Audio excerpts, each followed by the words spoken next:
கவனி அரிசி ஆப்பம் செய்கிறதுக்கு 1 கப் கவனி அரிசி, 1 கப் பச்சை அரிசி, 1/4 கப் உளுந்து, 1 டீஸ்பூன் வெந்தயம் இது எல்லாத்தையும் நல்லா வாஷ் பண்ணி ஒரு 6 ஹவர்ஸ் ஊற வச்சுக்கோங்க.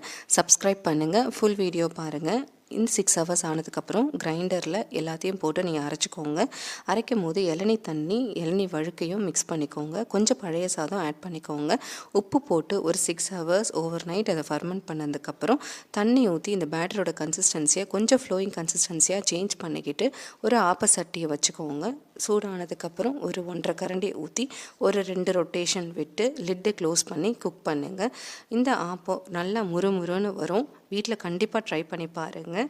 இந்த ஆப்பத்துக்கு நீங்கள் சைட் டிஷ்ஷாக பால், தேங்காய் பாலோ இல்லை ஆட்டுக்கால் பாயா இல்லை அது எந்த நான் வெஜிடேரியன் கிரேவியாக இருந்தாலும் சூப்பர் காம்பினேஷனாக இருக்கும். இல்லை கடலைக்கறிலாம் சூப்பராக இருக்கும். கண்டிப்பாக வீட்டில் ட்ரை பண்ணி பாருங்கள். நான் ஆட்டுக்கால் பாயாவும் பாலும் செய்தேன். தேங்க்யூ.